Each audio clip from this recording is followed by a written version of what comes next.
జై శ్రీరామ్. అందరికీ నమస్కారం. వెల్కమ్ టు న్యూస్ అఖండ. నేను మీ కస్తూరి శ్రీధర్. మిత్రులారా, బంగ్లాదేశ్ నుంచి మన భారతదేశంలోకి దొంగచాటుగా వలస వచ్చేవాళ్ళు, ముఖ్యంగా బోర్డర్ దగ్గర ఉన్నటువంటి అడవులు అలాగే నదులు వంటి భౌగోళిక పరిస్థితులను వాడుకొని లోపలికి వచ్చేస్తున్నారు. భారత్ బంగ్లాదేశ్ మధ్యన ఉన్నటువంటి సుమారు 4096 కిలోమీటర్ల పొడవైన సరిహద్దులో సుమారుగా 25% భాగం నదులు, దట్టమైనటువంటి అడవులు, కొండలతో నిండిపోయి ఉంటుంది. దీనివల్ల అక్కడ ఫెన్సింగ్ వేయడం చెప్పాలంటే కష్టంగా మారిపోయింది. సుందర్బన్ వంటి నదీ ప్రాంతాలలోను అలాగే బ్రహ్మపుత్ర నది ప్రవహించేటటువంటి చోట్ల సరిహద్దులు స్పష్టంగా ఉండవు. వలసదారులు పడవల ద్వారానో లేదా ఈదుకుంటూనో మన భారత్లోకి అయితే ప్రవేశిస్తున్నారు. మేఘాలయ, త్రిపుర వంటి రాష్ట్రాల్లోని దట్టమైనటువంటి అటవీ ప్రాంతాలను వాడుకుని దొంగచాటుగా చొరబడుతున్నారు. వీటినే డాంకీ రూట్స్ అని చెప్పి పిలుస్తారు. ఏంటి డాంకీ రూట్స్ అన్నమాట. అంటే ఆ దారులు గుండా వచ్చేవాళ్ళు ఎవరు?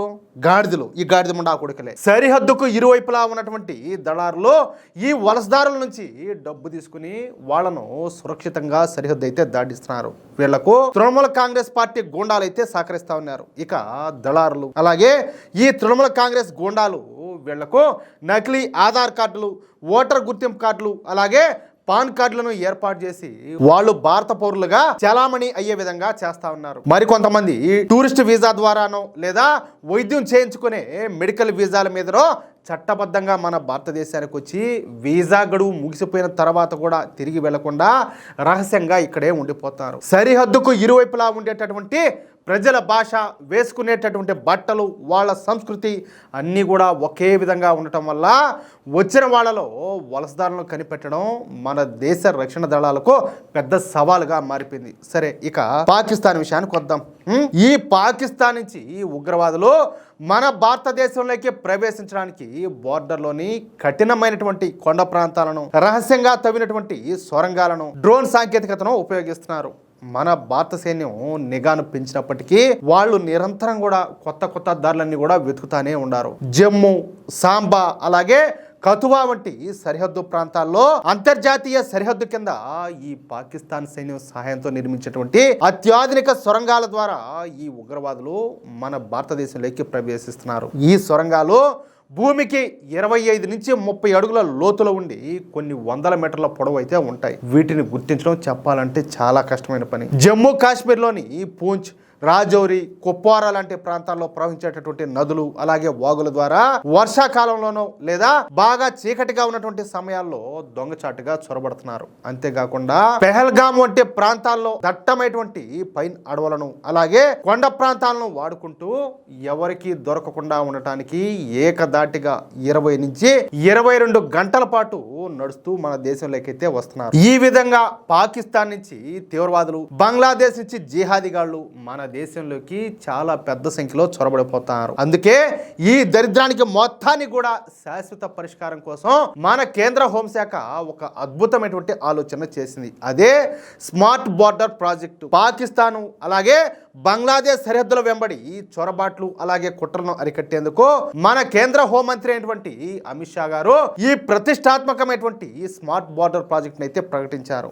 మన దేశ భద్రతను మరింత స్ట్రాంగ్ చేయడానికి ఈ నిర్ణయం చాలా కీలకంగానుండాలి. ఈ ప్రాజెక్టు కేవలం ఇనుప కంచెలు వేయడానికి పరిమితం కాకుండా అత్యాధునిక టెక్నాలజీతో పనిచేస్తుంది. భౌతికంగా ఈ ఇనుప కంచెను వేయడానికి వీలు లేనటువంటి నదులు అలాగే అడవులు ఉన్నటువంటి ప్రాంతాల్లో లేజర్ కిరణాల సాయంతో ఒక వర్చువల్ గోడను, అంటే కంటికి కనిపించిన గోడను అయితే నిర్మిస్తారు. మీరు సినిమాలో చూసారా? మామూలుగా ధూము ఇలాంటి సినిమాల్లో ఏదైనా దొంగతనం చేసేదానికి పోయేదానికి వాళ్ళు ఏదో కొన్ని గ్లాసులు అవి పెట్టుకొని పోతారు. దానివల్ల ఏంటంటే ఈ వర్చువల్ లేజర్ కిరణాలు పడతా ఉంటాయి. వాటిని తగిలినారో వీళ్ళు భస్మమేంగా ఆ విధంగా అనమాట. ఇది శత్రువుల కంటికి కనపడదు, కానీ ఎంతో సమర్థవంతంగా కనిపెట్టేటటువంటి నిఘా సిస్టమే ఈ లేజర్ ఫెన్సింగ్ అనేది. ఇది ఇనుప కంచెలాగా భౌతికంగా అంటే బయటికి అయితే కనిపించదు. కొండలు, నదులు, అడవులు వంటి ఇనుప కంచె వేయడానికి వీలు లేనటువంటి క్లిష్టమైనటువంటి ప్రాంతాల్లో దీన్ని అయితే ఏర్పాటు చేస్తారు.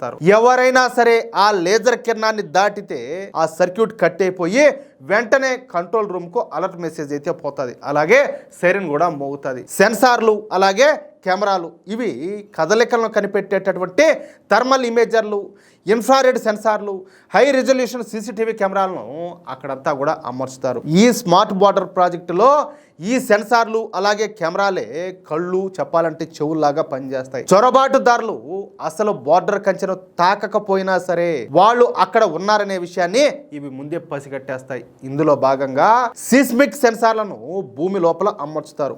ఎవరైనా ఆ దారిలో నడుచుకుంటూ వస్తున్నా లేదా భూమి లోపల సొరంగాలు తవ్వుతున్నా ఆ వైబ్రేషన్స్ ను ఇవి వెంటనే గుర్తుపడతాయి. దీంతో పాటు ఇన్ఫ్రారెడ్ సెన్సార్లను కూడా అమర్చుతారు. ఇవి మనుషుల శరీరంలో ఉండేటటువంటి వేడి అంటే మన టెంపరేచర్ ఆధారంగా వాళ్ళ కదలికలను అయితే కనిపెడతాయి. దట్టమైనటువంటి పొదల్లో దాక్కున్నా సరే ఇవైతే వదిలిపెట్టవు.